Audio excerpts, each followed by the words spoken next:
This video may contain some spoilers about the movie Elio that was just released this weekend. If you want to watch the movie but you don't want spoilers, keep this video, save it, and then watch it after you watch it. Hey y'all, I just watched Elio and oof, I have a lot of thoughts. Are y'all ready? Let me start by saying I really enjoyed it. It's beautiful, it's weird in the best way, and it does something that not enough animated films do, and that is that it tells the truth on a complicated subject such as love and belonging. Now, I feel like it was a little bit too short for me plot wise. The pacing of acts 1 and 2 moved a little too fast, like blink and you're already halfway through the galaxy fast.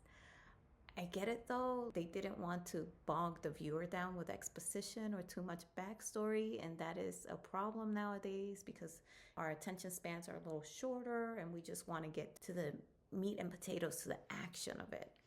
But personally, for me, I would have loved to just be in there a few more minutes to really sit with Elio and his home life, because there was so much heart there that could have been explored just a little bit more. What this movie nailed was showing a Latino family that doesn't follow the standard nuclear structure. Elio's parents are gone here and he's now being raised by his tia, who is in the military. So she's juggling national security and PTA meetings. And that dynamic right there is so real. I looked at my son, I was like, oh, that reminded me of when I used to take you to the warehouse to wait for me until I was finished with work.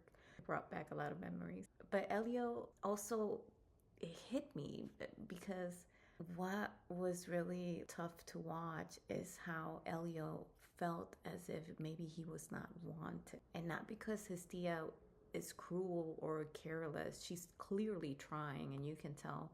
But because love looks different now for Elio.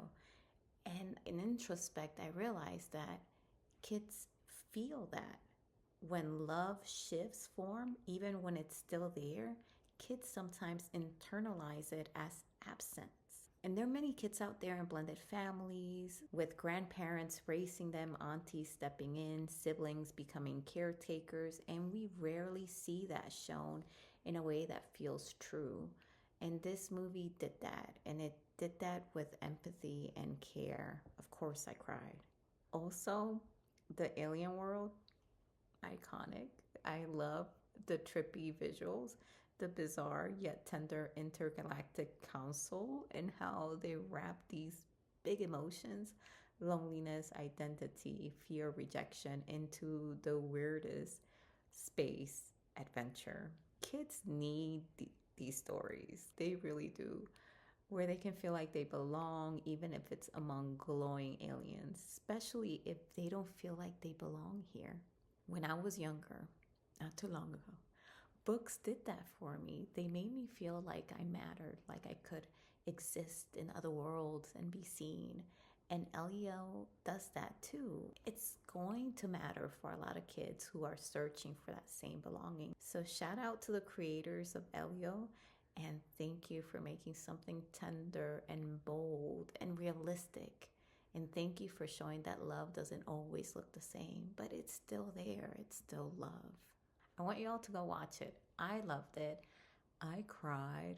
I want y'all to do the same. If you loved Elio and stories about kids figuring out their place in untraditional families, then you'll love Mrs. Franchy's Evil Ring and the 6 months that changed everything.